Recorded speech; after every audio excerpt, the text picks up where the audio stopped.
How to do Uber Eats delivery order. Hey everybody, welcome back to our channel. In this video I'm going to guide you through the steps on how you can do Uber Eats delivery orders, so make sure to watch the video till the end. Now if you would like to do Uber Eats delivery order, you first need to have the Uber driver application, as you would be able to find here. So make sure that you download the Uber driver app, and then you're going to be able to see this type of interface here. Now it will ask you to sign in with your current existing Uber account, so you can use the normal account to sign in, but after you sign in you have to complete the verification.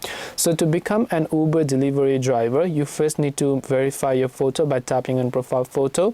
Then you need to verify with your driver's license, vehicle insurance, registration certification, and vehicle commercial permit. You need to have either of these if you'd like to go ahead and then basically do Uber Eats delivery.